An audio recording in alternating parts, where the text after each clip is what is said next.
Canada, a people's history. Proudly presented with the corporate partnership support of Sun Life Financial and by the Canadian Broadcasting Corporation.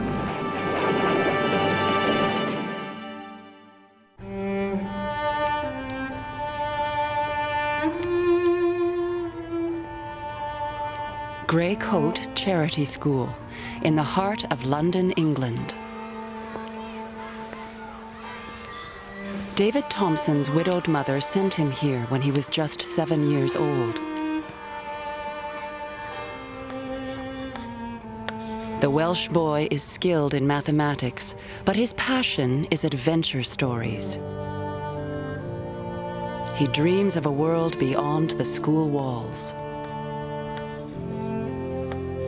He has spent half his life at the charity school when he is selected by the Hudson Bay Company to work as a clerk in the faraway fur trade. In the month of May 1784, at the port of London, I embarked in the ship Prince Rupert belonging to the Hudson's Bay Company as apprentice and clerk to the said company, bound for Churchill Factory on the west side of the bay.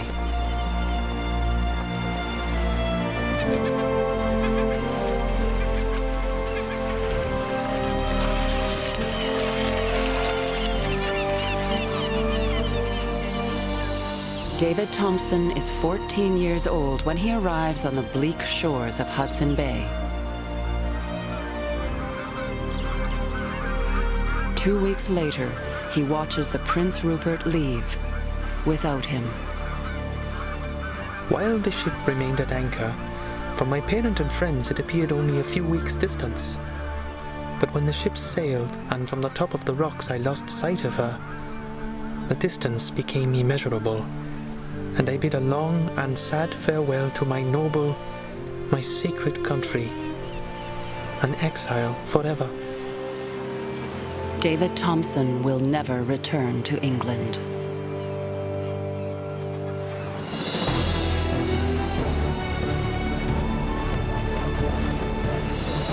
His destiny will be in the Canadian Northwest,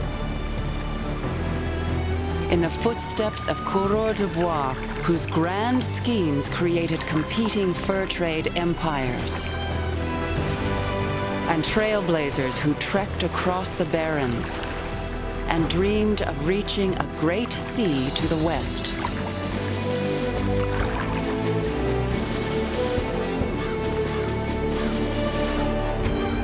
Voyageurs, business tycoons, and their native trading partners.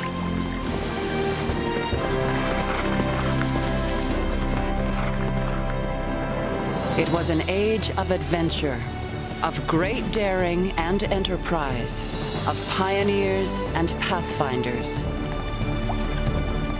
The story of the fur trade and the opening of a continent.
New France in the 1650s. Great Britain's dominance of the Northwest fur trade begins with a most unlikely pair.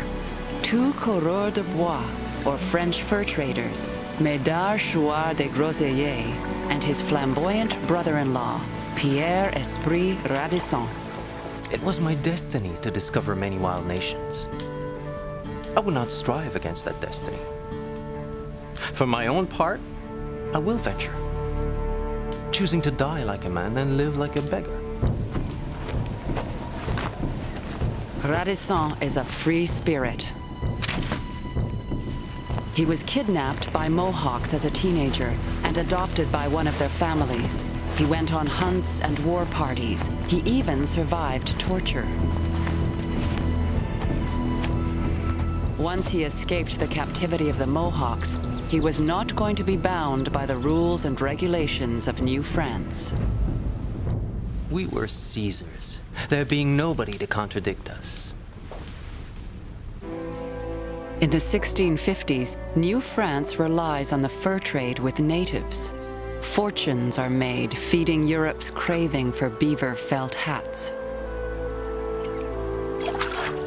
But the land to the west remains a mystery. Radisson and his brother-in-law want to expand the trade to the most distant Great Lake. We made our proposition to the governor of Quebec, that we were willing to venture our lives for the good of the country, and to go to travel to the remotest countries with 2 years. The authorities in New France don't trust Radisson. The governor insists he and de Groseilliers take along 2 inexperienced functionaries as watchdogs. We made the governor a slight answer and told him for our part we knew what we were. Discoverers before governors. The governor was much displeased at this and commanded us not to go without his leave. To Radisson, such a command has the ring of a dare. In the dead of night, he and de Groseilliers head out.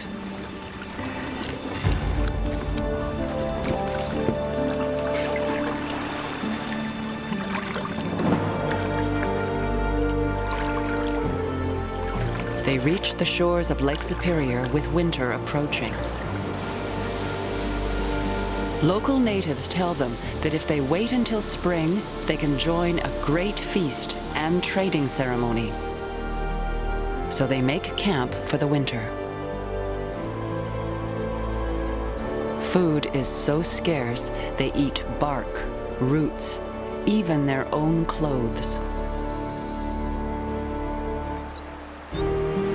When spring finally arrives, so does the opportunity. Hundreds of natives from 18 nations gather for the traditional Feast of the Dead, and they welcome the French fur traders. We sang in our language as they in theirs, to which they gave great attention. We gave them several gifts and received many. They bestowed upon us above 300 robes of castors. The castors, or beaver pelts, are thick and lustrous. Radisson is told they come from northern rivers, and those rivers possibly lead to a great saltwater bay. The 2 coureurs de bois paddle home with the news of this rich, untapped source of furs and a possible supply route, certain they will get support for another expedition. But the governor finds them both and throws de Groseilliers in jail. He made my brother a prisoner for not having observed his orders and to be gone without his leave. Was not he a tyrant to deal so with us after we had so hazarded our lives?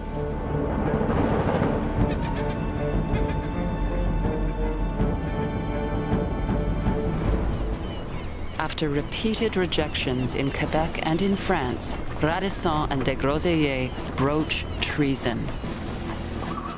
They take their plan to the court of France's rival, England. The coureurs de bois tell King Charles II that Britain can control the richest fur grounds in North America if it sets up a series of trading posts where the rivers flow into Hudson Bay. On May 2nd, 1670, with the stamp of the royal seal, King Charles II creates a monopoly over 3 million square miles of land. The Hudson's Bay Company, the Honorable Company of Adventurers is born. We have given, granted, and confirmed unto the said Governor and Company the sole trade and commerce of all those seas, straits, bays, rivers, lakes, creeks, and sounds. We do make, create, and constitute the said Governor and Company the true and absolute lords and proprietors of the same territory. Radisson is not made one of the lords and proprietors of Hudson Bay. After switching allegiances several times between England and France, he will die in poverty. But his daring idea creates what will become the most profitable fur trading company in the world.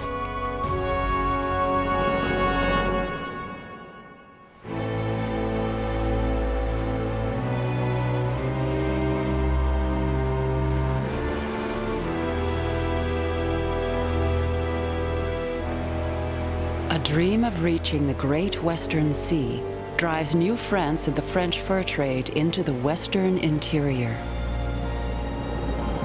It is the obsession of Pierre de la Vérendrye, a loyal servant to the French crown and a very different man than the unruly Pierre Radisson.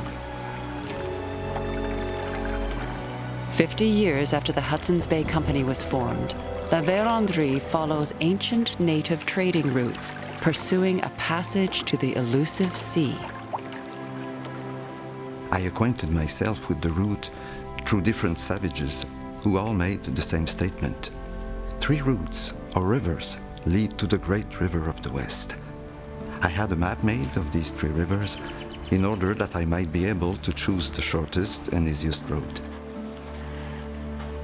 He presents his map to the governor of New France with a persuasive argument.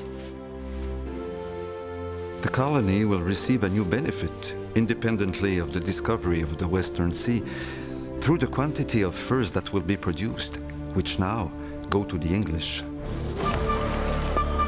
The authorities in New France do not turn down this proposition.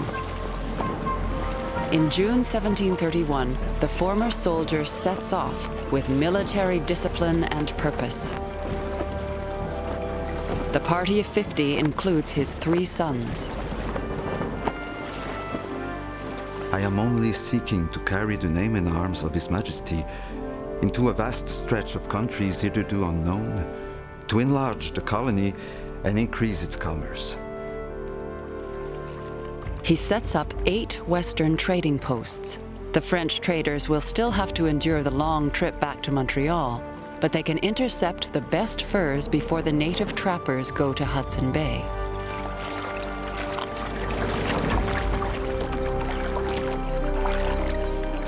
It is an intrepid family. 2 of his sons actually reach the foothills of the Rockies, but not the Great Western Sea.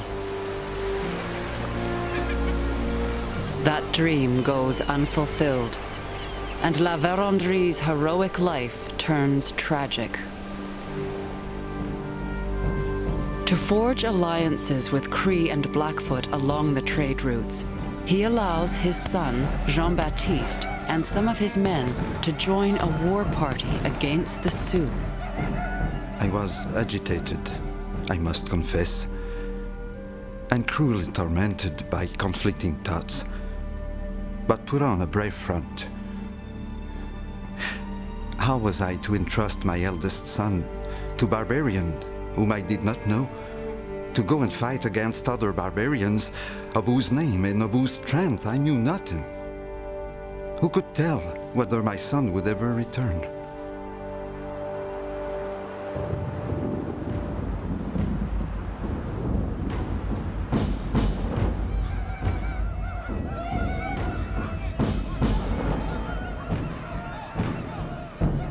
They were all massacred by the Sioux in the most treacherous manner. In that calamity, I lost my son and all my Frenchmen, to my lifelong regret. La Vérendrye returns to Montreal a celebrated explorer, but a defeated man. He faces creditors, lawsuits, and crushing sorrow over the death of his son. People do not know me. Money has never been my object. I have sacrificed myself and my sons for the service of His Majesty and the good of the colony. What advantages shall result from my toils, only the future may tell. The future did tell. La Vérendrye has found the Achilles heel of the Hudson's Bay Company, a backdoor route leading to the heart of fur country. And that launches a battle for mastery of the West that will last 100 years.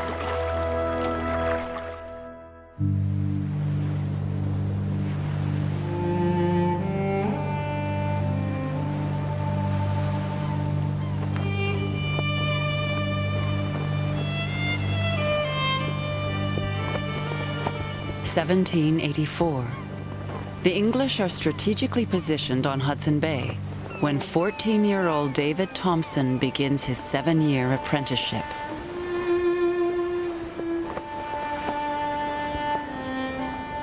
A small room was allotted to me, without the least article of furniture, but a hard bed for the night. My fellow clerks were in the same situation.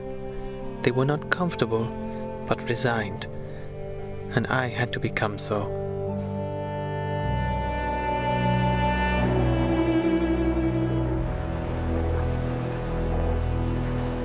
The Welsh boy is hardly prepared for his first winter on Hudson Bay.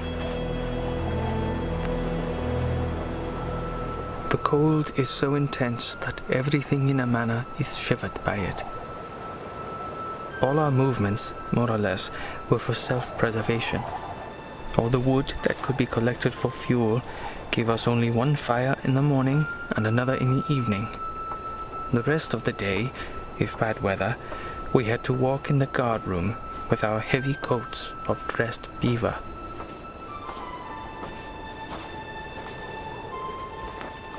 But with the arrival of spring, the trading posts come alive as flotillas of canoes arrive with the winter supplies of furs.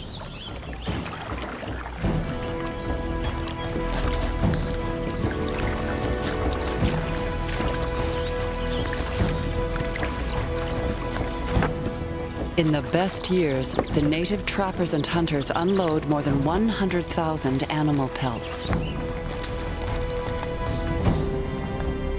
The Cree trading captain's scarlet tunic is a gift from the company factor.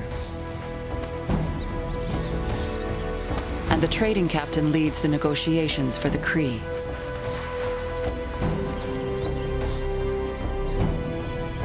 Clerks like David Thompson keep meticulous accounts of the goods the company trades with the natives. No money changes hands. The beaver is the standard of currency.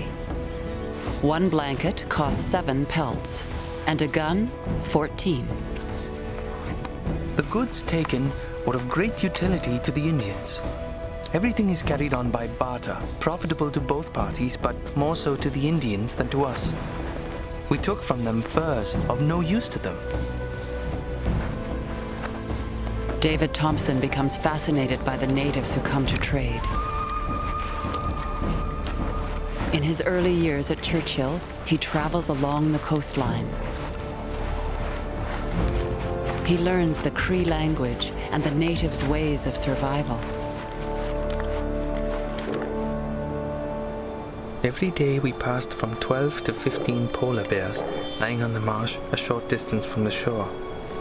The Indian rule is to walk past them with a steady step without seeming to notice them. His young mind is awakened by the land and its people. By what means do these wild geese make such long journeys with such precision of place? The wise and learned civilized man answers, by instinct. But what is instinct? The Indian believes the geese are directed by the Manitou who has care of them. Which of the two is right? David Thompson's wonderment will also be fueled by a story he learns at Churchill of an expedition to a world beyond.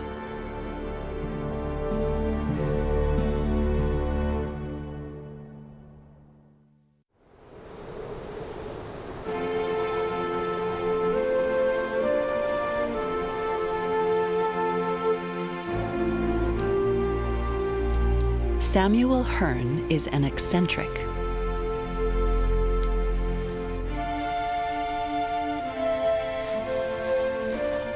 The chief factor at Churchill befriends animals found around the fort. His favorite pets are beavers, the very animals they are supposed to be killing. They became so domesticated as to answer their name and follow, in the same manner as a dog would do.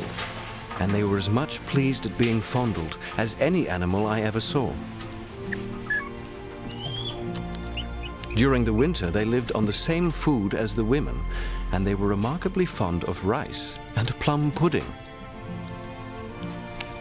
The company indulges Hearne's eccentricities, and David Thompson discovers why.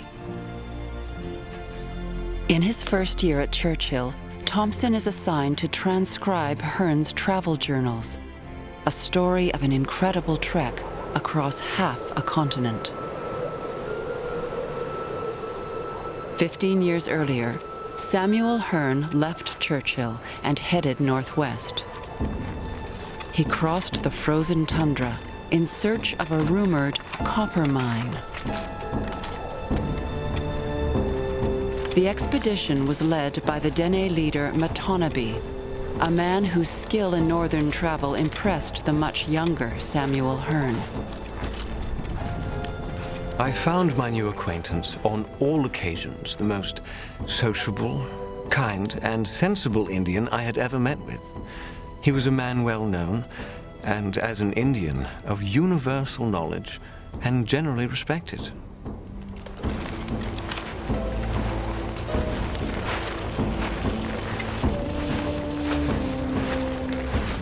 Matonabbee stipulated that the expedition had to include women. He said, when all the men are heavy laden, they can neither hunt nor travel to any considerable distance. Women are made for labor.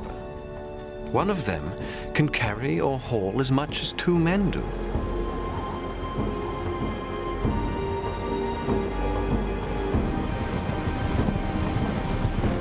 Hearne lived off the land. They hunted caribou and muskox, often eating the animals raw.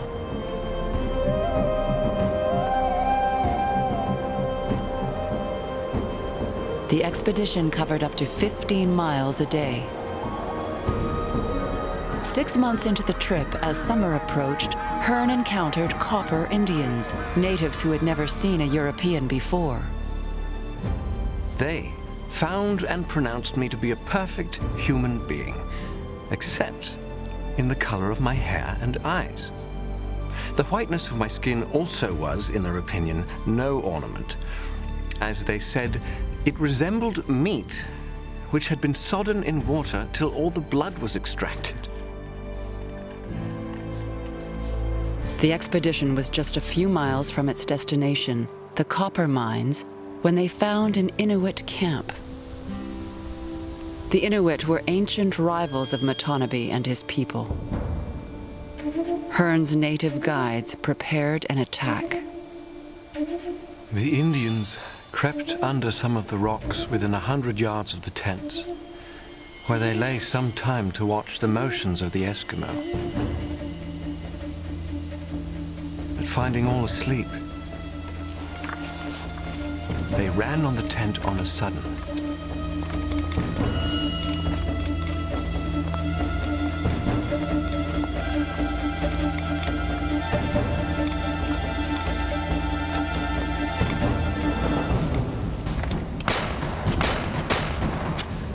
Killed every soul before they had power to rise. In the whole, 21 persons.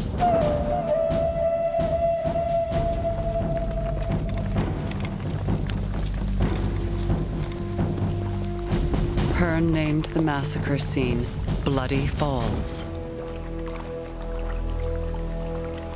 And the words in his journal turned from revulsion to deep disappointment and despair.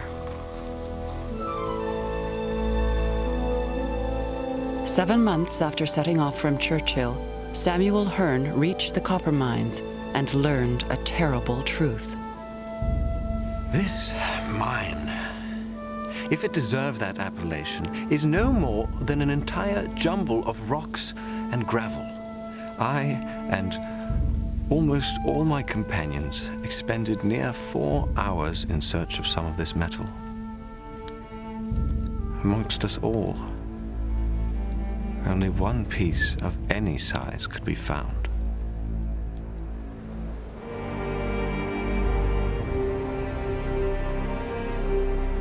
But Samuel Hearne will still return a hero, and David Thompson will soon be living adventures of his own. The fur trade is set to enter its most turbulent era.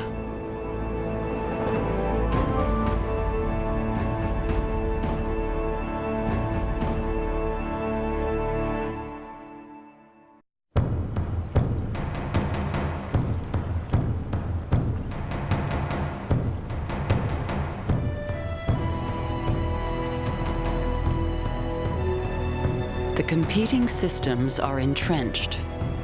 The Hudson's Bay Company remains in posts along the bay's coastline, and the natives bring their furs to them. While French traders travel from Montreal into the interior to trade directly with the natives. The English system and the French. But it all changes in 1759.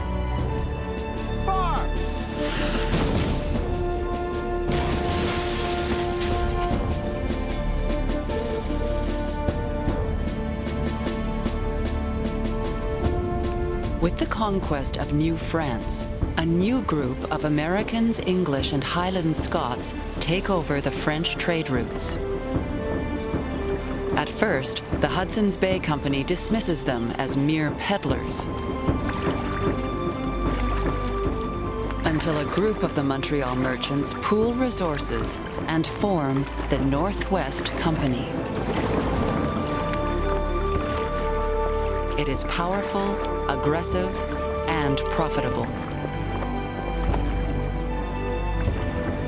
Now the Hudson's Bay Company has real competition.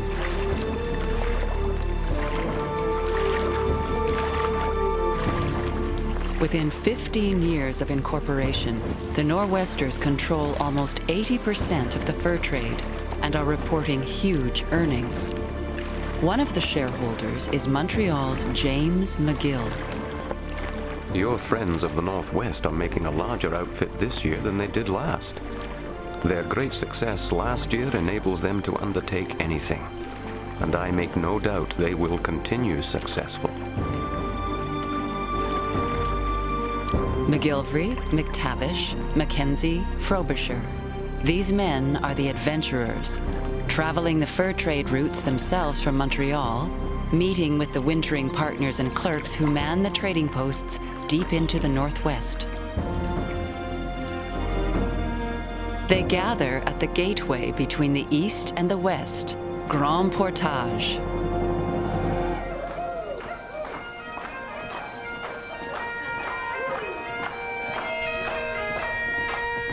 Every year, the Northwest Company hosts a rendezvous at Grand Portage before its annual meeting. A Highland dance where everyone celebrates the year's work.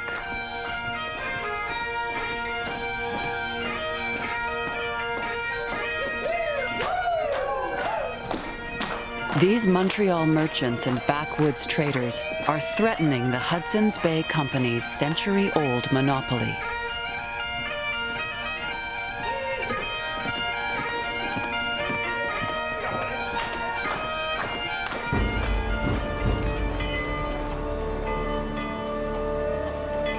Hudson's Bay headquarters in London, the Honourable Company is forced to react.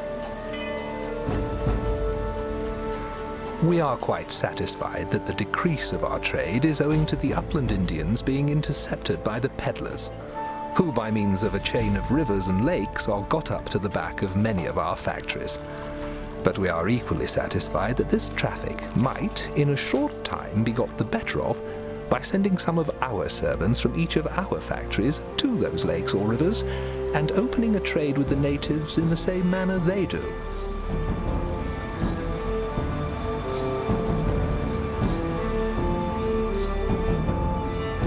The Hudson's Bay Company resolves to meet the competition head-on. Ambitious clerks will get the opportunity to leave the coastline and head into the mysterious continent.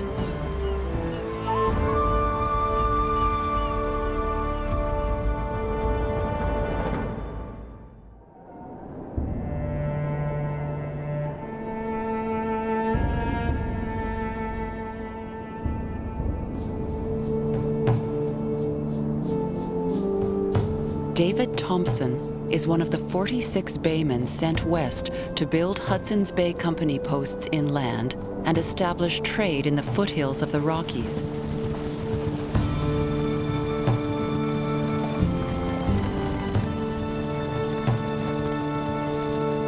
The teenager is awestruck as he travels through the open prairie and beyond.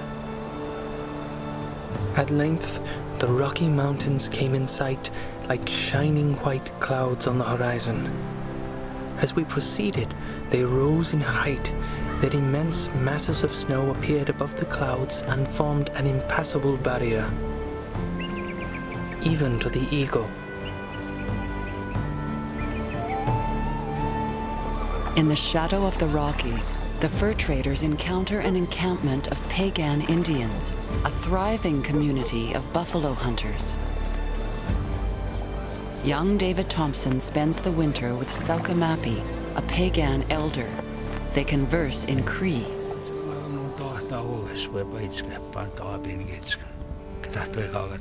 Almost every evening for the time of 4 months, I sat and listened to the old man without being in the least tired.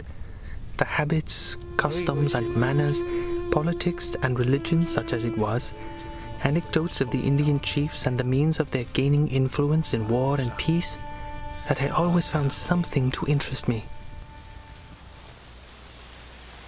Matonabbee tells him of a pagan scouting party. The scouts came upon a camp. It was their old enemy, the Snake Indians. Our scouts were out for our security when some returned and informed us of a considerable camp, which was too large to attack, and something very suspicious about it.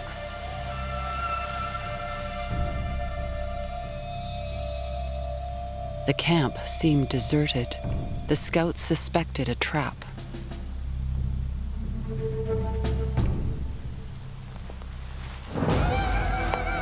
But they attacked.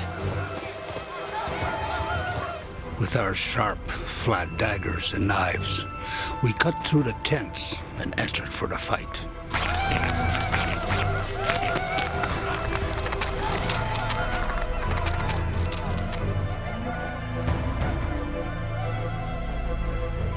But our war whoop instantly stopped.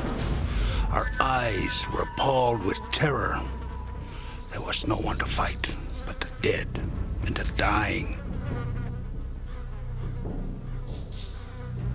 It was smallpox. The pagans stripped the dead of their infected possessions and went home, carrying the virus with them.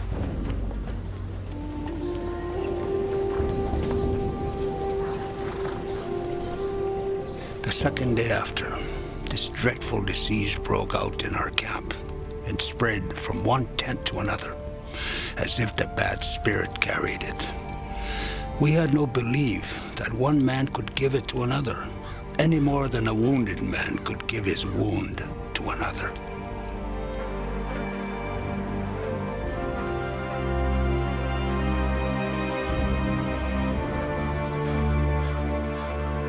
1/3 of Selk'namappi's people died of the smallpox they contracted.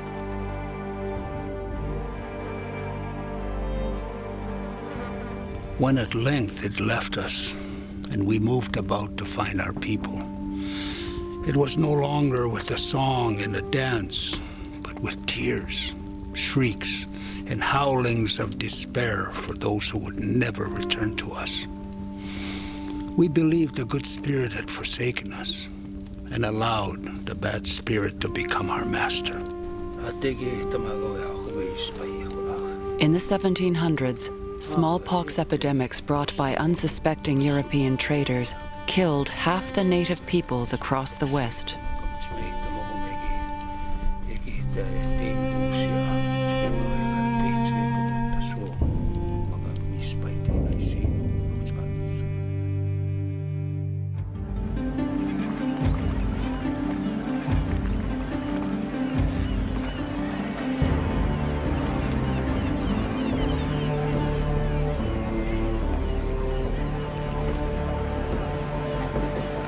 The fur trade continues its relentless growth. In 1800, the Northwest Company is at the peak of its success. Freighter canoes destined for grand portage leave Montreal loaded with trade goods, provisions, and human cargo. Daniel Harmon comes from a staunchly religious family in Vermont, but declares he has a roving disposition. Yesterday, in company with several other clerks, I left Montreal, and I am thus far on my way to the Indian countries. Daniel Harmon is destined for the northwestern fur trade, but for now, he and the other clerks, traders, and partners can sit back. The voyageurs do the paddling. The scholarly Harmon does not find them engaging company. They're great talkers, but in the utmost sense of the word, thoughtless. All of their chat is about horses, dogs, canoes, and women, and strong men who can fight a good battle. The voyageurs make very indifferent companions, and with whom I cannot associate. Strong, young French Canadians. The voyageurs should be no taller than 5 feet 6 inches to leave room for cargo. Their daily hot meal is a stew of pork fat and peas, which earns them the nickname Les Mangeurs de l'Art.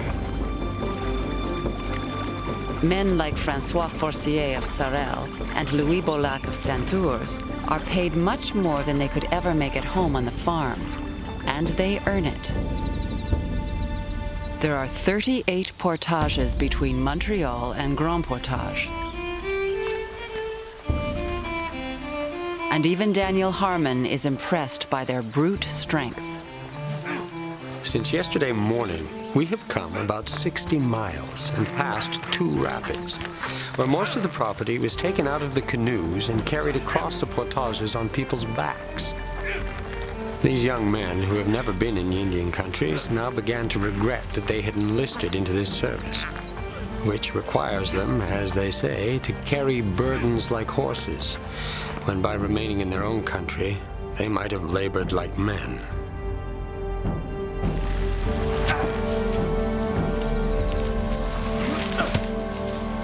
It is not only backbreaking.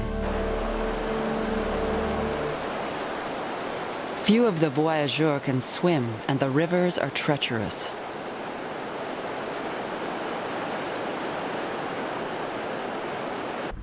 At almost every rapid that we have passed since we left Montreal, we have seen a number of crosses erected. And at one, I saw no less than 30. Joseph Grenier writes to his son using the only address he has, Pays d'En-Haut, the upper country. My dear son, this is the 3rd letter I have sent since receiving your letter 5 years ago. We are praying that you will not abandon us, that you will come back soon, because we are old and would love to see you before we die. The old man's letters go unanswered. More than 6 weeks after leaving Montreal, the canoes approach Grand Portage. The voyageurs have paddled and portaged 1,000 miles. In 2 weeks, they will do the same trip again, back to Montreal, loaded with furs.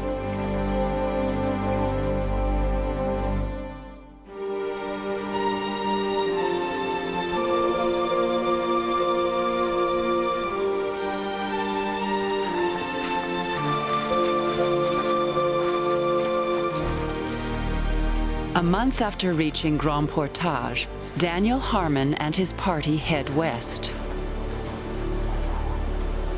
Deep into the heart of Cree and Assiniboine country. When we got within a mile of the natives' camp, 10 or a dozen of the chiefs and most respected men came on horseback to meet and conduct us to their dwellings. If he was apprehensive about living among the natives, he is surprised.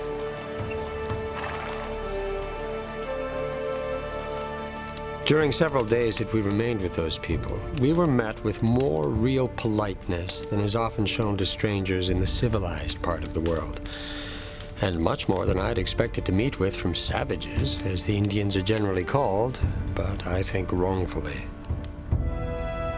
Daniel Harmon is now a wintering clerk, a fur trader 1,000 miles northwest of Grand Portage.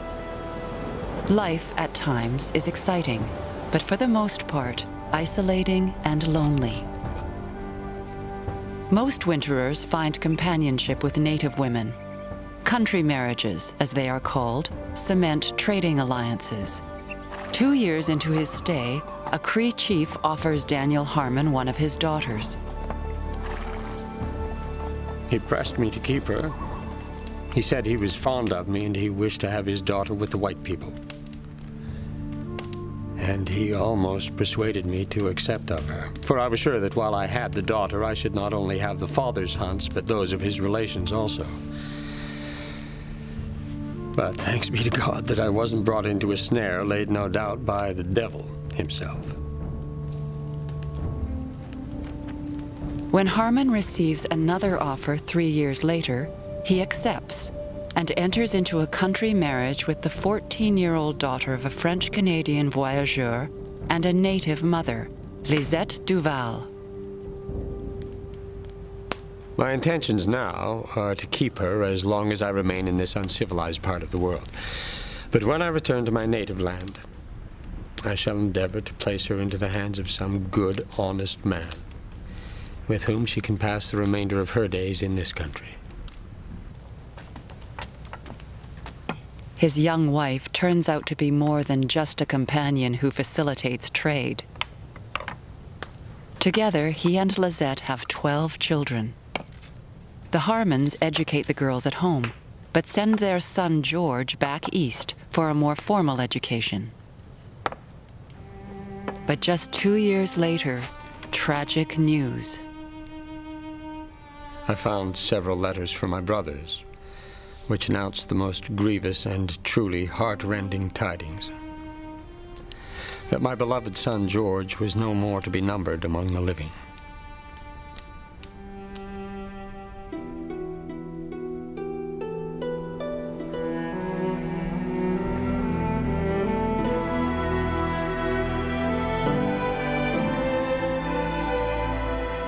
Daniel Harmon spends 19 years with the Northwest Company, serving in posts all across the West. When it comes time to retire, he could leave his country wife behind, but the bonds they have forged are too strong to break. We have wept together over the early departure of several children, and especially over the death of a beloved son. We have children still living, who are equally dear to us both. How could I spend my days in a civilized world and leave my beloved children in the wilderness? The thought has in it the bitterness of death. Lisette travels to Montreal with her husband and they are legally married. Their children, of European and native blood, become part of a new Canadian people, the Métis.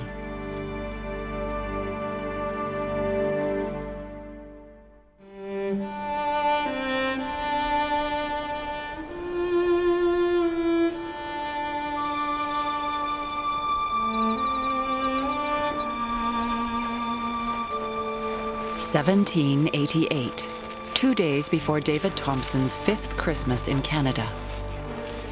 On coming down a rude, steep bank, I fell and broke the large bone of my right leg and had to be hauled home, which, by the mercy of God, turned out to be the best thing that ever happened to me.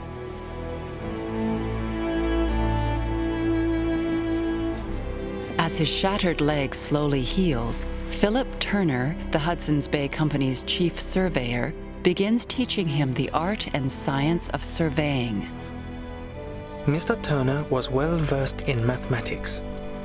Under him, I regained my mathematical education and during the winter became his only assistant, and thus learned practical astronomy under an excellent master of the science.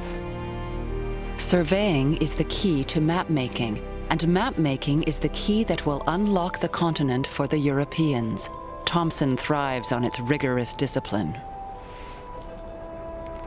The mean of the foregoing observations places Cumberland House in latitude 53 degrees 56.44 north, longitude 102.13 west of Greenwich, and the variation of the transits of the sun and a well-regulated watch is 11 degrees 30 east.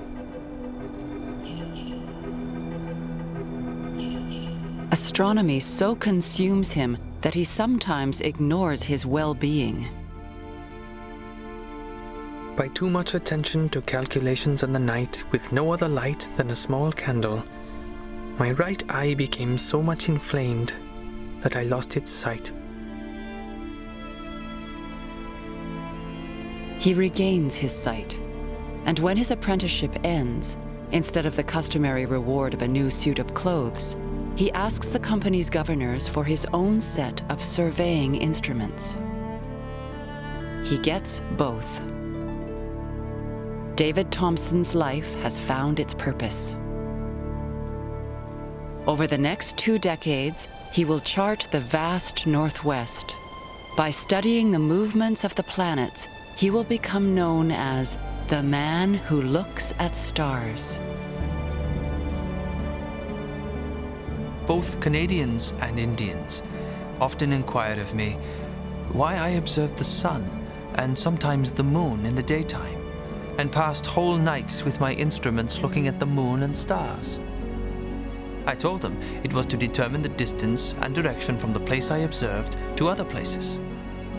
And neither the Canadians nor the Indians believed me, for they argued that if what I said was truth, then I ought to look to the ground and over it, and not to the stars.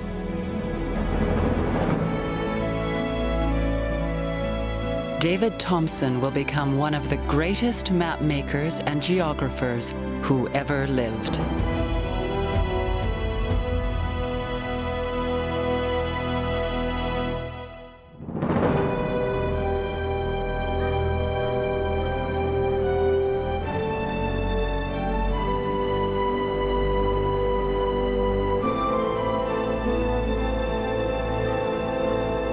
A man who was never a remarkable surveyor will become the fur trade's most celebrated explorer. The Northwest Company's Alexander Mackenzie knows that the first man across the continent will not just extend trade to China and Russia. He will become a hero.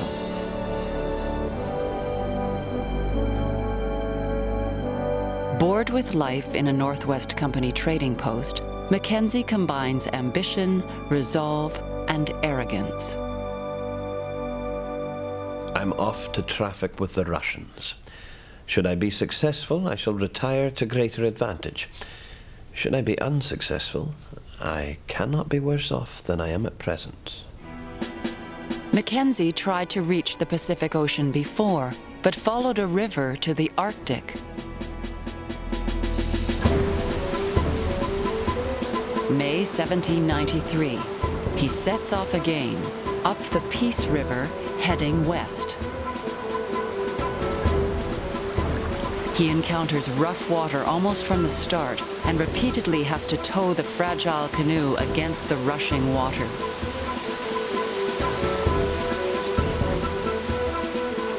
The agitation of the water was so great that a wave striking on the bow of the canoe broke the line and filled us with inexpressible dismay. It appeared impossible that the vessel could escape from being dashed to pieces, and those who were in her from perishing. Still, he continues pursuing a river route for almost a month. Local natives tell him he can only reach the Pacific by going overland.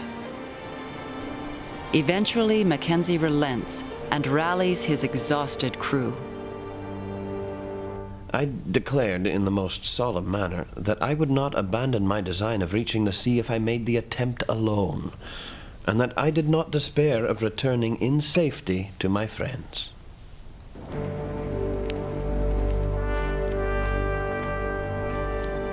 The overland journey goes smoothly. The native peoples who live in the mountains have well-established trading routes that lead west.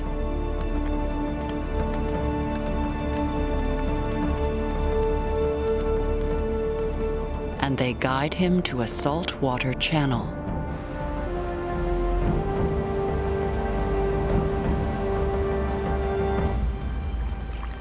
Tide marks on the rocks prove that it leads to the Pacific Ocean. But at his very moment of triumph, Mackenzie faces chaos and near catastrophe. Angry coastal natives surround his expedition.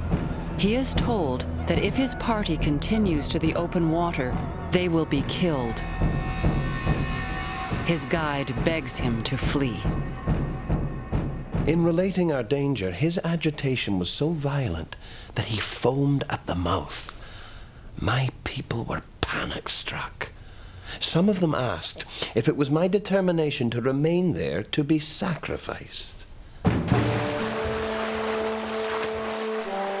Mackenzie has traveled too far to leave before he can prove that he has made it to salt water.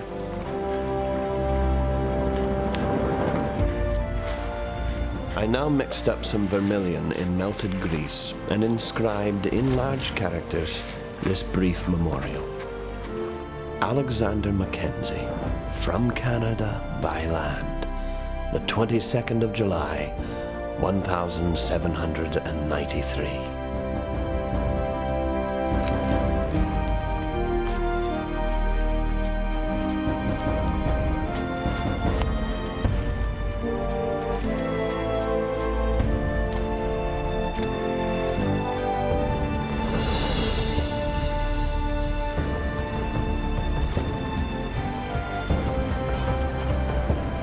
Mackenzie becomes the toast of London with the publication of his immensely popular memoirs.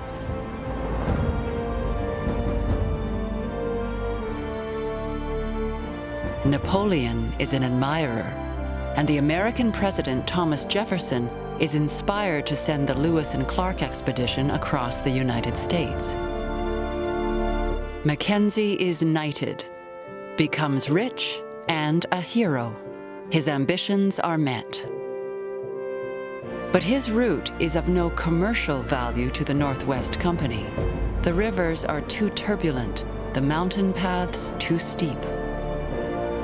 The task of finding a passage that traders can actually use will fall to another pathfinder, David Thompson.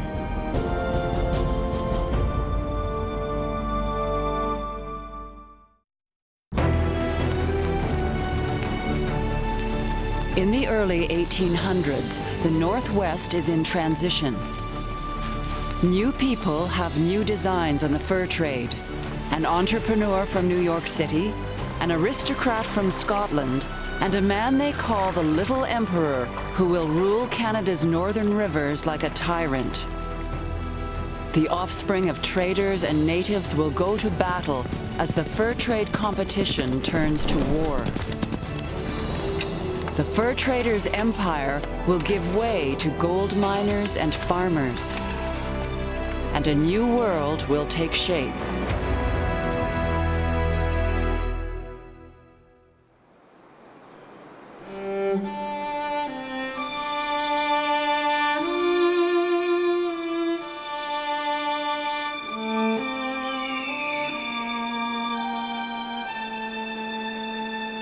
In the late 1700s, the former apprentice from the charity school in London is now a surveyor and explorer for the Hudson's Bay Company.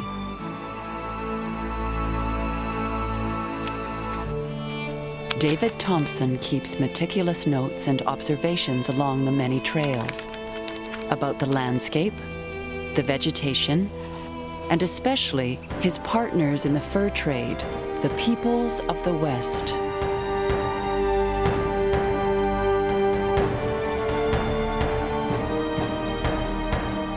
On becoming acquainted with the Indians, I found almost every character in civilized society can be traced among them.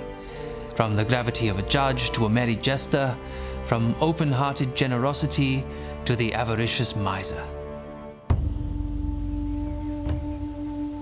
But the trade with the natives is turning vicious and ugly. The amount of liquor traded more than doubles as competition between the Nor'westers and the Baymen intensifies. David Thompson is one of the few fur traders to defy convention. I made it a law to myself that no alcohol should pass the mountains in my company, and thus be clear of the sad sight of drunkenness and its many evils.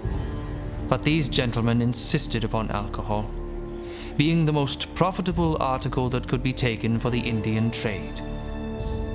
In this, I knew they had miscalculated. Thompson has been with the Hudson's Bay Company for 13 years, and he is becoming frustrated and restless. While Nor'westers like Alexander Mackenzie are achieving fame and great fortune, Thompson is ordered to stop surveying, return to Hudson Bay, and focus on fur trading. In 1797, he chooses a different option.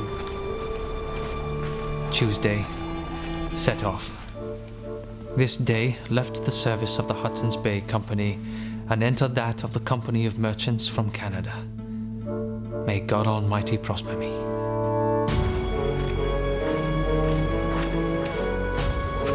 He walks 80 miles in the snow to the nearest Northwest Company post. The Nor'westers offer him more money, more opportunity, and they encourage him to fill the missing portions of his emerging map of the Northwest. Now he feels he is with the real adventurers. How very different the liberal and public spirit of this Northwest Company of Merchants from Canada from the mean, selfish policy of the Hudson's Bay Company. Styled, honorable.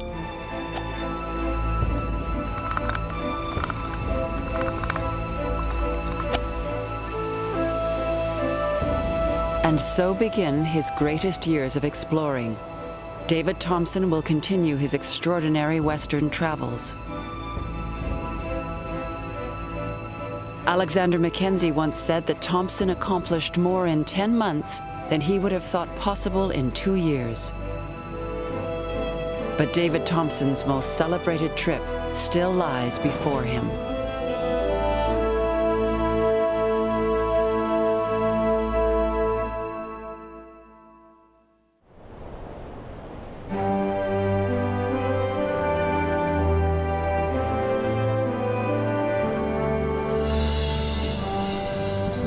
By 1810, David Thompson has built Northwest Company trading posts and pioneered routes deep into the Rocky Mountains. He is about to go on leave when he receives new orders. He is to head to the Pacific Ocean. The critical situation of our affairs in the Columbia obliged me to return there. I am getting tired of such constant, hard journeys. The last 20 months I have spent only bare 2 months under the shelter of a hut. All the rest has been in my tent, and there is little likelihood the next 12 months will be much otherwise.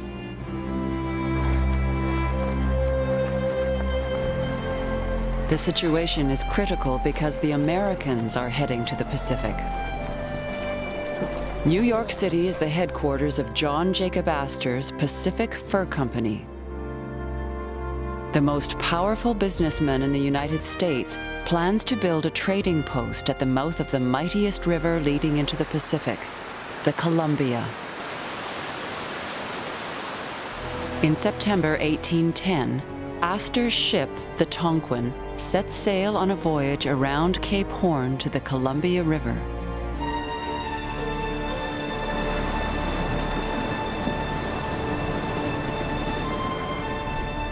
Meanwhile, David Thompson is sent overland to secure the Nor'westers' interests. Trouble begins almost immediately. Thompson and a small party are on horseback. They plan to meet the rest of the expedition traveling by canoe. They are in Piegan territory. The Piegan are furious with the Nor'westers for supplying their enemies with guns. When Thompson arrives at the rendezvous point, there are no canoes. I thought some accident had happened. I told Mr. Henry to proceed through the woods, down the river in search of the canoes and see what detained them, with positive orders not to fire a shot, but in self-defense. But one of William Henry's men disobeys. Now the Piegan can track them down.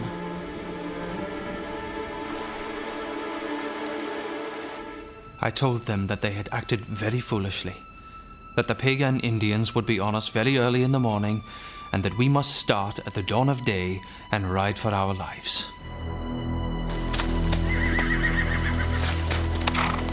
They ride until dark, not knowing whether they are being followed.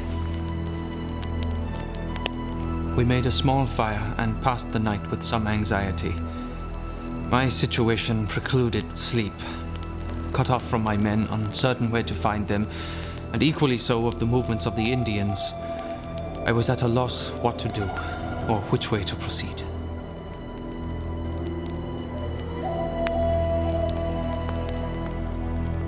Morning came, and I had to determine what course to take. After being much perplexed whether to take to the defiles of the mountains or try to find my men in canoes, I determined that finding my men was of the most importance. Eventually, he does connect with his missing men, but the Piegan have blockaded his planned route through the mountains. With winter closing in, he has to detour hundreds of miles north toward the Athabasca River, into territory he has never charted, facing a new threat: avalanches. We must now change our route to the defiles of the Athabasca River, which would place us in safety, but will be attended with great inconvenience, fatigue, suffering, and privation. But there was no alternative.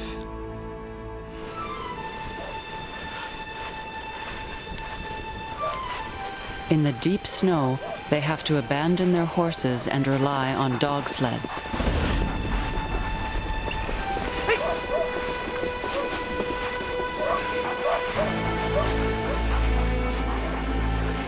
While Thompson struggles in the Athabasca Pass, the Tonquin rounds Cape Horn.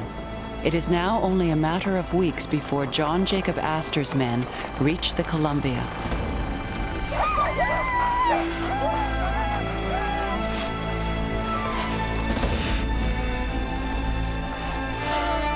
And Thompson is still climbing. January 9th, hauling very bad. The weather so mild that the snow is dropping from the trees and everything wet. We could proceed only about 4 miles. The snow is full 7 feet deep, the dogs often sunk in it, but our snowshoes did not sink more than 3 inches. No matter what hardships his men endure during the day, every clear evening, David Thompson takes mathematical readings. While inching across the mountains, the man who looks at stars is studying infinity and precisely charting his journey.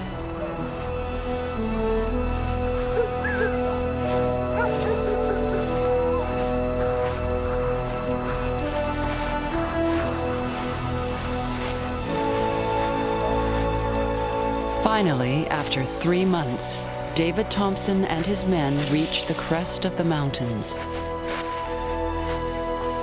My men admired the brilliancy of the stars, and as one of them said, he thought he could almost touch them with his hand.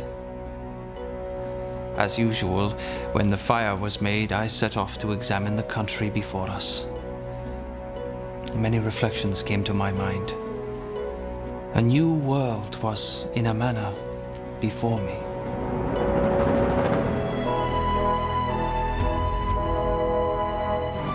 The Athabasca Pass. David Thompson's route through the mountains will be used by fur traders for half a century. But for now, Thompson's party can go no further. They are snowbound, stuck for the rest of the winter.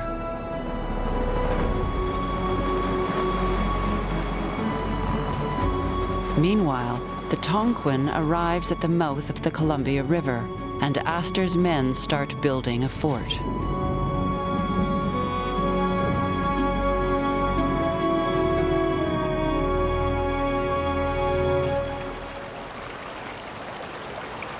When the pass is clear in the spring, David Thompson sets off down the Columbia, methodically establishing trading alliances along the way.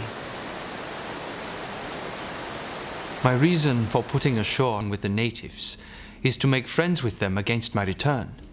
For in descending the current of a large river, we might pass on without much attention to them, but on returning against the current, our progress will be slow and close along the shore, and consequently very much in their power. And he claims the territory he passes for his country and company.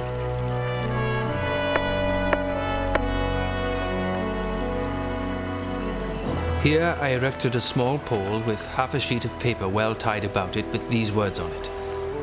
Know hereby that this country is claimed by Great Britain as part of its territories, and that the Northwest Company of Merchants from Canada do hereby intend to erect a factory on this place for the commerce of the country around. But when Thompson arrives at the mouth of the Columbia, the American flag is already flying over Fort Astoria. The land will be bought, sold, and contested, but will eventually become Oregon. Still, it is a personal triumph. David Thompson has found a viable trade route and crossed the continent. He has reached the Pacific Ocean. Thus, I have fully completed the survey of this part of North America. From sea to sea, and by almost innumerable astronomical observations, have determined the positions of the mountains, lakes, and rivers, and other remarkable places on the northern part of this continent.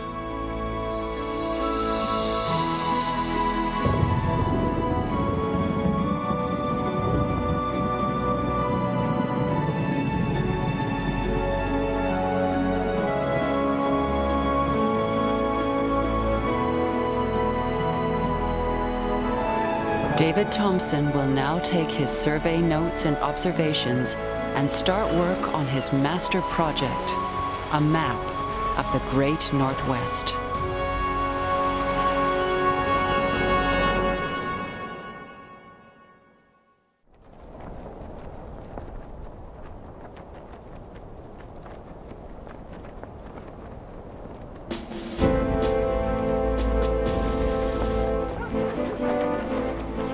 The Northwest Company is overextended. By 1810, the Montreal merchants have hundreds of fur trade posts in the far reaches of the continent. Their very success puts them in peril because of the long journey from the outlying fur country back to Montreal.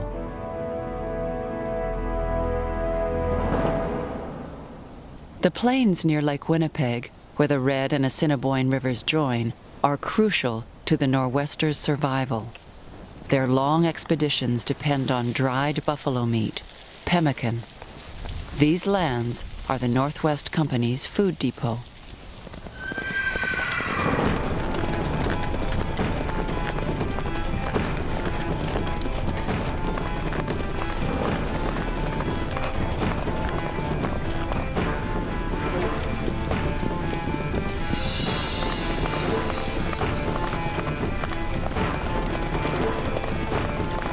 The Northwest Company's buffalo hunters are Métis, descendants of traders and natives.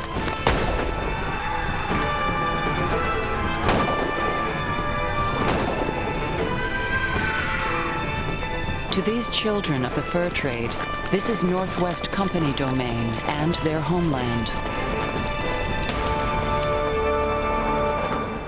But technically, the Hudson's Bay Company owns the land, and the Nor'westers are squatters. The land along the Red River could be sold, and in 1811 it is. Lord Selkirk, a caring but somewhat impractical aristocrat, decides to settle the land with impoverished farmers, mainly from his native Scotland. The philanthropist buys a third of Hudson's Bay Company shares and 116,000 square miles along the Red River. Lord Selkirk has never been there, but that doesn't diminish his dream of a homeland for the poor and the dispossessed.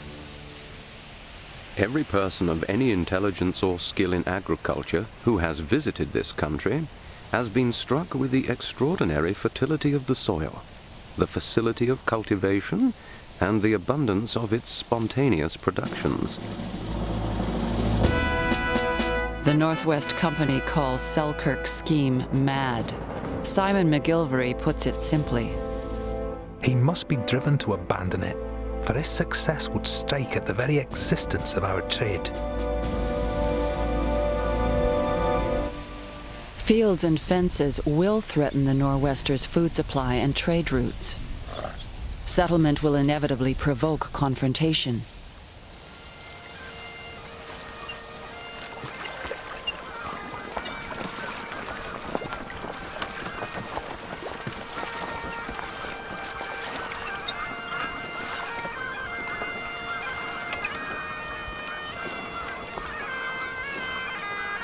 After a 2-month trip across the ocean and 50 days rowing upstream from Hudson Bay, the first Selkirk settlers approach Red River.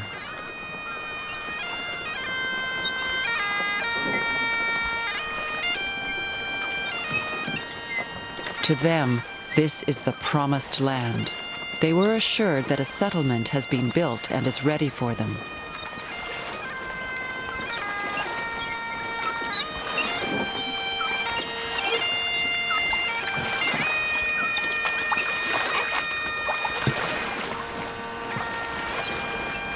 Hector McEachern, John McVicker, and Alexander McLean, whose wife delivered a son on the 4-month voyage.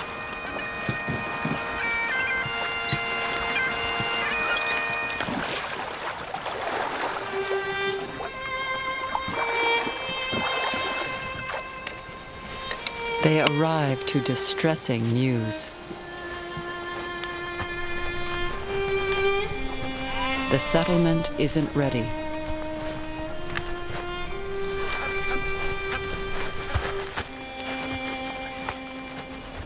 They have to take their possessions south by land to find shelter before the winter sets in.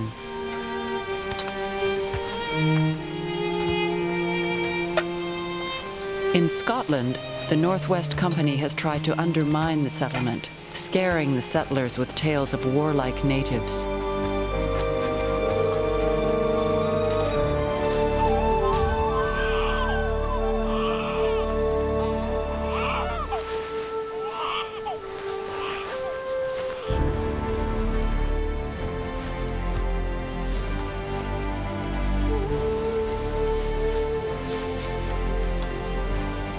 In fact, it is the natives who lead the first settlers south to their camp for the winter.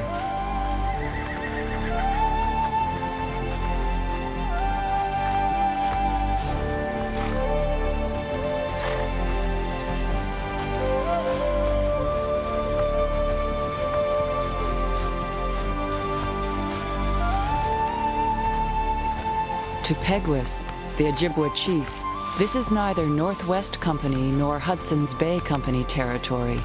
It can be shared. These are not my lands. They belong to our great father. For it is only he who gives us the means of our existence. For what would become of us if he left us to ourselves? We would wither like the grass on the plains.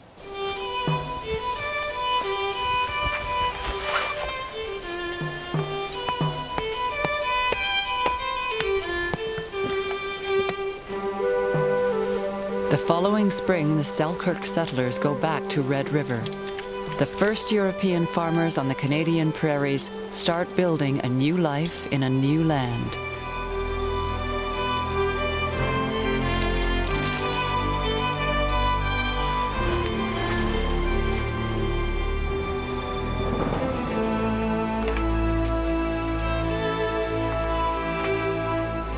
The Métis and the Nor'westers can coexist with a few settlers.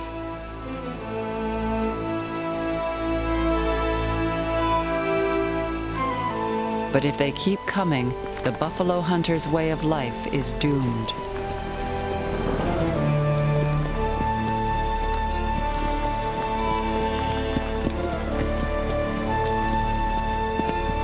And they do keep coming.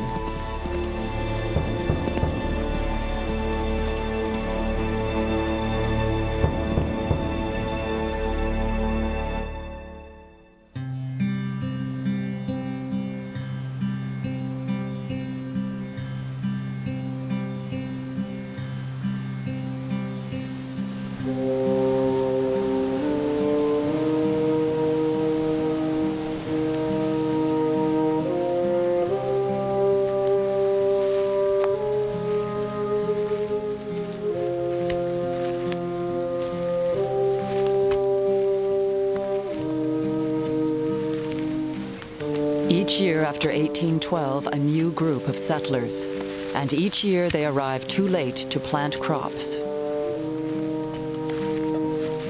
The Selkirk settlers are starving, struggling to survive.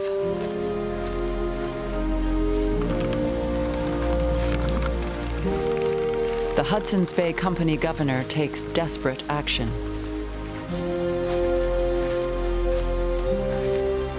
Miles Macdonnell issues the Pemmican Proclamation, banning the export of food from Red River, preventing the Northwest Company from supplying its trading posts. It is Macdonnell's first act of provocation. It is hereby ordered that no persons trading in furs or provisions within the territory shall take out any provisions, either of flesh, fish, game, or vegetables. Whosoever shall be detected in attempting to carry out any provisions shall be taken into custody and prosecuted. Then Macdonnell orders the Northwest Company to leave Hudson's Bay Company land. The Nor'westers respond immediately and bluntly. Their agent in Red River is Duncan Cameron. MacDonald is now determined not only to seize our pemmican, but to drive us out of the Assiniboia district, and consequently out of the Northwest. Hostilities will no doubt begin early this spring.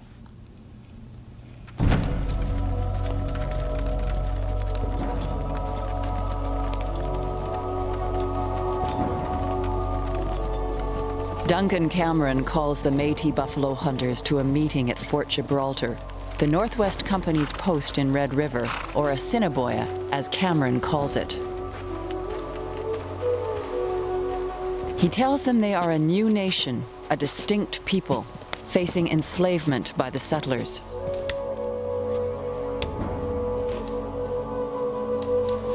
You must assist me in driving away the colony. If they are not drove away, the consequences will be they will prevent you from hunting. They will starve your families. They will put their feet in the neck of those that attempt to resist them. You can easily see how they mean to finish, by what they have begun already. Cameron urges the Métis to destroy the settlement. He devises guerrilla tactics. The Métis are to put on war paint and burn out the settlers.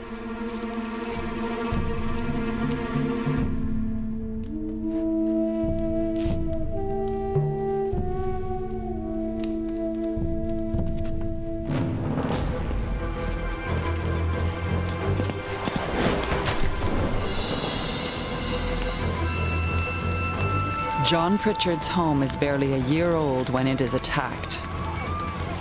They immediately began to burn down our houses in the daytime and fire upon us during the night, saying the country was theirs. If we did not immediately quit the settlement, they would plunder us of our property and burn the houses over our heads. Violence breaks out in trading posts across the West. In June 1816, at a place called Seven Oaks in Red River, 28 baymen and settlers confront 61 Métis and natives.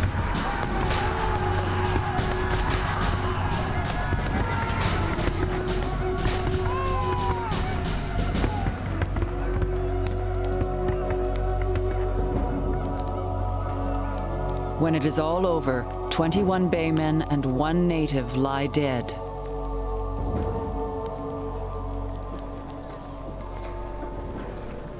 In Britain, the Colonial Office calls for a truce. Amalgamation seems the only answer.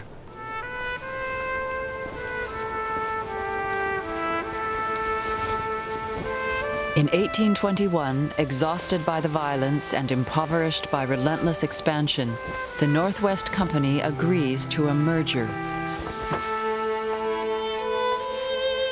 Two great companies have disputed the possession of the West for half a century. Now they join forces under the name of the Hudson's Bay Company. The long fight is over.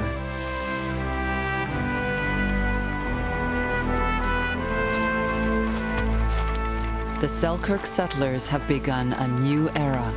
The West will never be the same.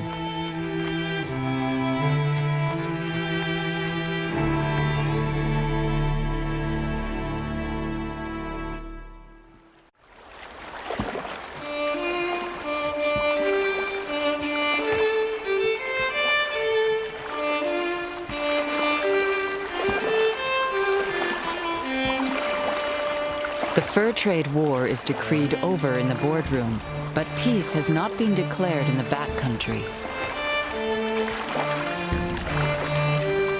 Making amalgamation work falls to a man they call the Little Emperor, the Hudson's Bay Company's George Simpson. He takes to the job with ruthless efficiency. It is high time the system should be changed, and I think there's ample field for reform and amendment. Dinner at York Factory, 1821. The bitter taste of amalgamation still lingers over the fur trade. Simpson calls former Nor'westers and baymen together. Two of the guests once fought a duel, as trader John Todd remembers. They had hacked and slashed at each other with swords only a few months before. One of them still bore the marks of a cut on his face, the other, it was said, on some less conspicuous part of his body. I shall never forget the look of utter scorn and utter defiance with which they regarded each other, the moment their eyes met. The message from the dinner is unmistakable. The two sides may never come to love each other, but they must work together. Simpson also makes it clear who is in charge. Then the streamlining begins. I intended devoting this ensuing winter to a tour of Colombia, where the broom and the pruning knife, I believe, are much required.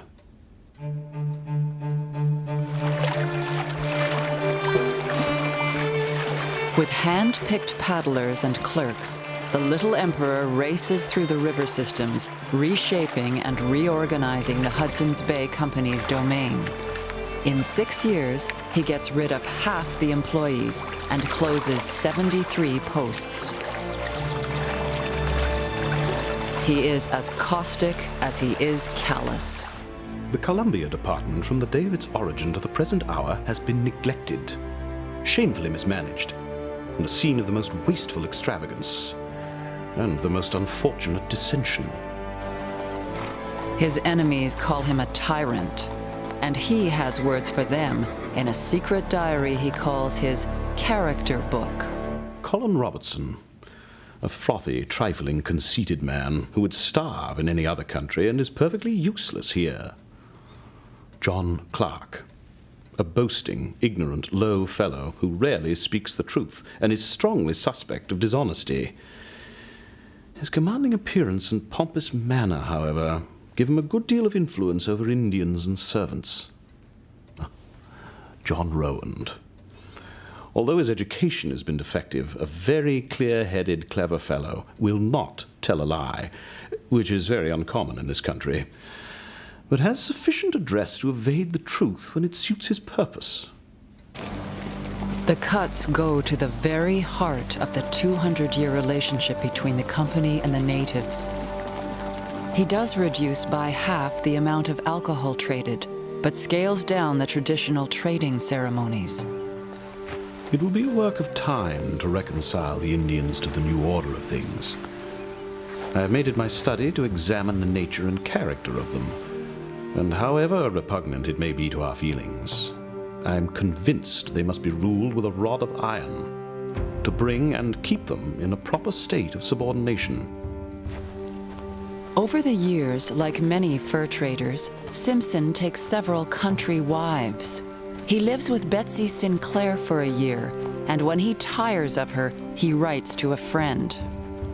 If you could dispose of the lady, it will be satisfactory, as she is an unnecessary and expensive appendage. I see no fun in keeping a woman without enjoying her charms, which my present rambling life does not permit me to do. Margaret Taylor is pregnant with their third child when Simpson decides a country marriage no longer serves his career. Again, he leaves instructions, this time about the baby. Pray, keep an eye on the commodity, and if she bring forth anything in the proper time and of the right color, let them be taken care of. But if anything be amiss, let the whole be bundled about their business. He goes home to London in search of a suitable wife who can raise his social profile. He settles on his cousin, the refined Frances Simpson, who at 18 is less than half his age. She is frail and stays only 2 years in the West. They move to Montreal and he continues amassing a fortune.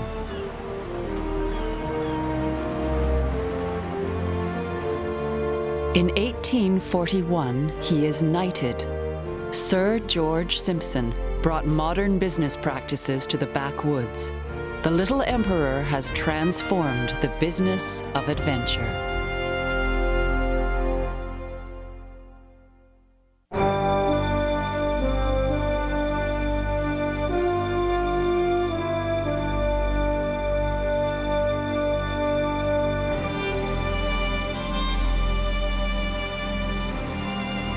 David Thompson spent almost 3 decades in the Canadian Northwest, often accompanied by his family. He married Charlotte Small, the daughter of a Cree woman and a Northwest Company trader. Together, they have 13 children. In 1812, the Thompson family heads east for a retirement full of hope and promise. David Thompson has not walked on a city street since he left London as a 14-year-old boy. He buys a house in eastern Ontario and sets to work on his master projects. a map and atlas of the Canadian Northwest. It takes him 2 years to finish his map, more than 50,000 miles of travel on paper.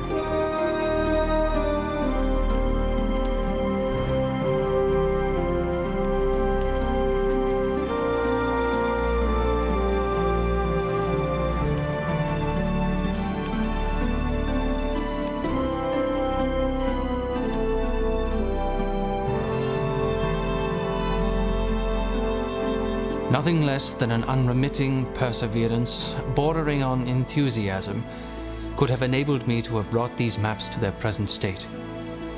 In early life, I conceived the idea of this work, and Providence has enabled me to complete, amidst various dangers, all that one man could hope to perform.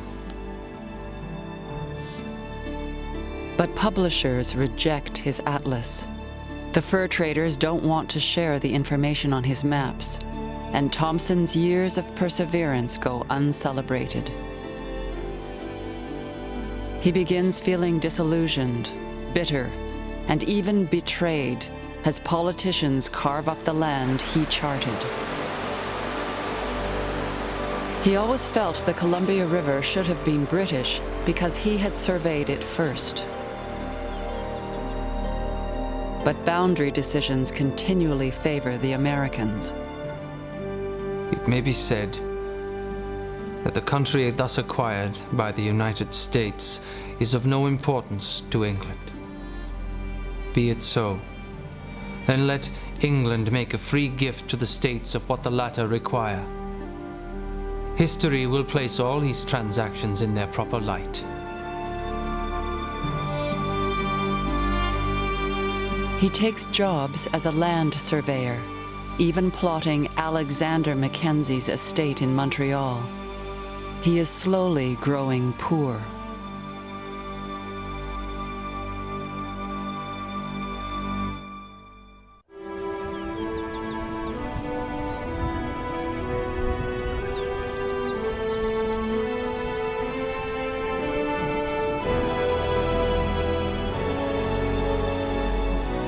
On the river named by David Thompson for the explorer Simon Fraser, a native trapper was taking a drink of water when he reached in and found gold.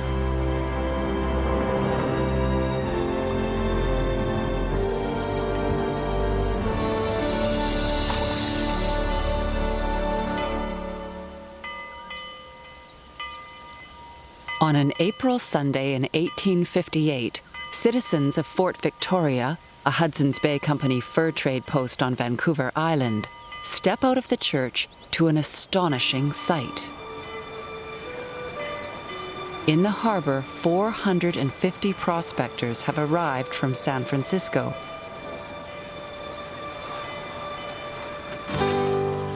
Victoria's population doubles in one day.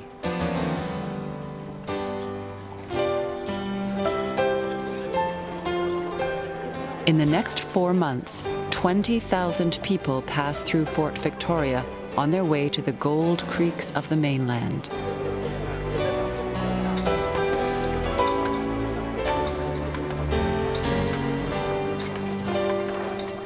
James Douglas, the very proper Hudson's Bay Company chief factor, quickly assesses their character.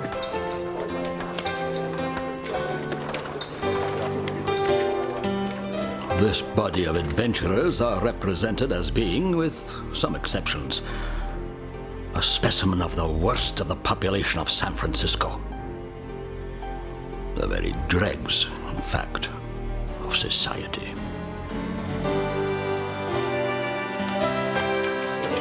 As American gold seekers pour into Hudson's Bay Company territory, James Douglas realizes as a fur trader he has no real authority over them. But he fears that the land the prospectors stake could become American. If the country be thrown open to indiscriminate immigration, the interests of the empire may suffer from the introduction of a foreign population whose sympathies may be decidedly anti-British, and if the majority be Americans, strongly attached to their own country and peculiar institutions. James Douglas takes bold action. Without authority, the fur trader acts as governor.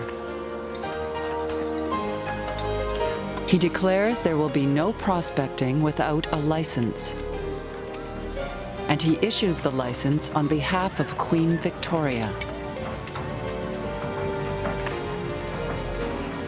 All persons who shall take from my lands within the said district any gold, metal, or ore containing gold, without being duly authorized in that behalf by Her Majesty's government, shall be prosecuted, both criminally and civilly, as the law allows. On August the 2nd, 1858, Queen Victoria declares the Hudson's Bay Territory a British colony. She calls it British Columbia and names James Douglas its first governor.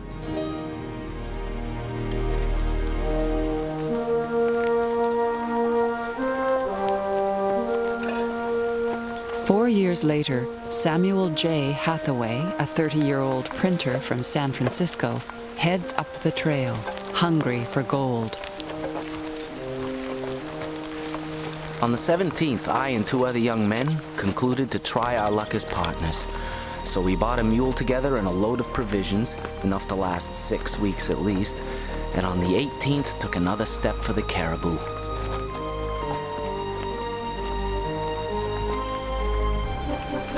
The caribou was the site of the biggest strike.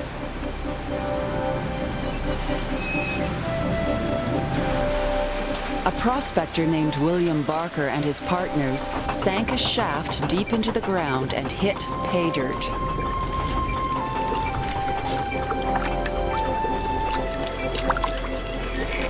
Hundreds of thousands of dollars were lifted from one claim.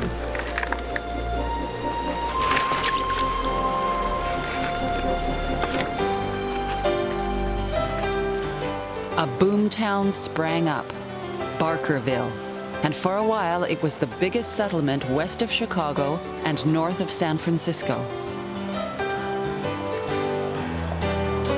With 20 saloons, Barkerville was the Wild West in James Douglas's British Columbia.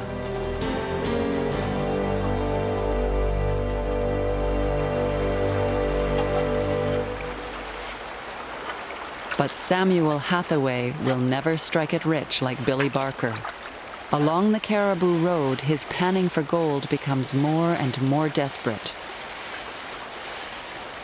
We meet many men returning already.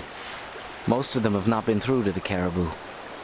For myself, I expect nothing and try to think as little as possible about it. I am in for it now and must see it out if it takes my last dollar and leaves me dead broke in a foreign land.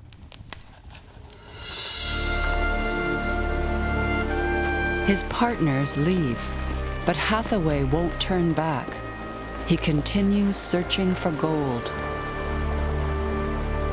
Finally, with winter threatening, he does find some, but he has stayed too long. He cannot get out. Samuel Hathaway is trapped in a tent on the trail, with an infection slowly crippling him. Could not get out to work today. Tried it.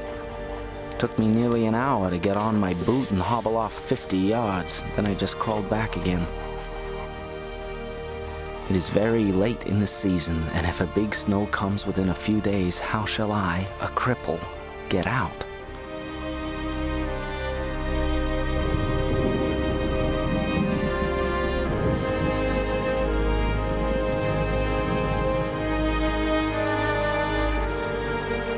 In the spring, another prospector finds Samuel Hathaway's journal and his frozen body.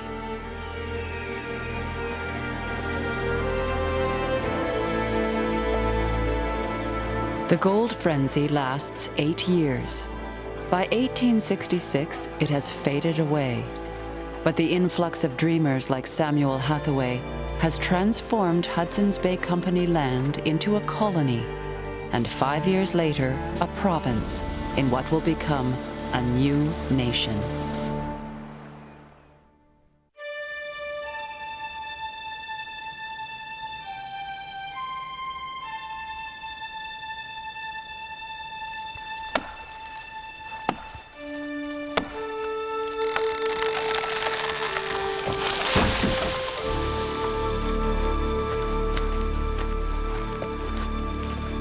By the mid-1800s, the sun is setting on the fur traders west.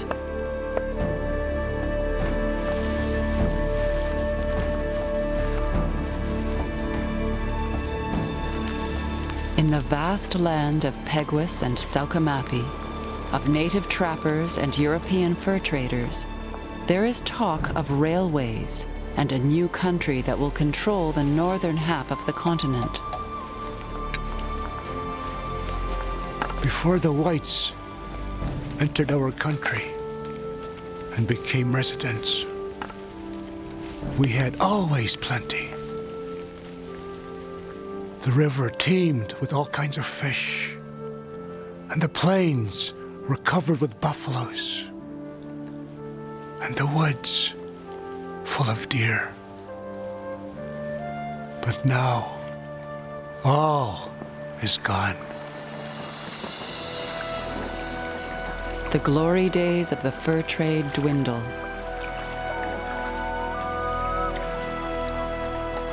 Aristocrats in Europe are now wearing top hats made of silk. The beaver hat, the fashion that opened the West, is going out of style.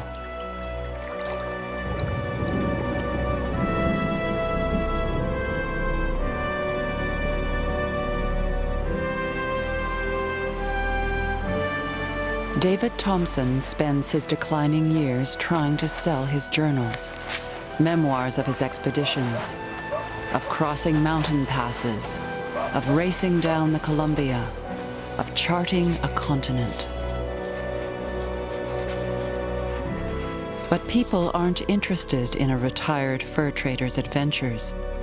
The 77 volumes sit unpublished in his lifetime.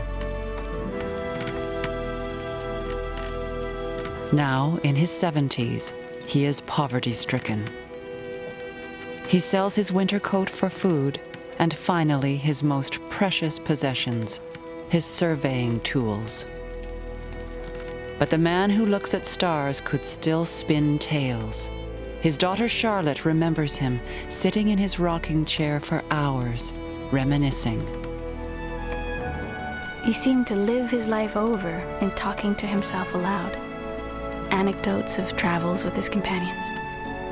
We could hear him laugh heartily over them, with tears streaming down his cheeks.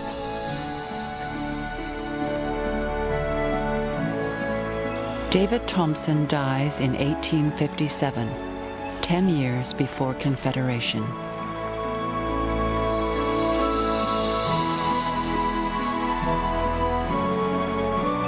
Section by section, the land he charted will be plowed into farms and blossom into thriving cities.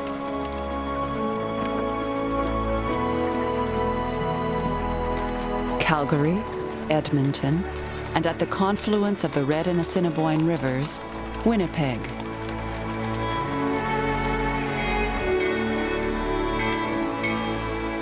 The days of pathfinders and trailblazers have passed. It is a new era with new challenges and new dreams. A modern Western Canada.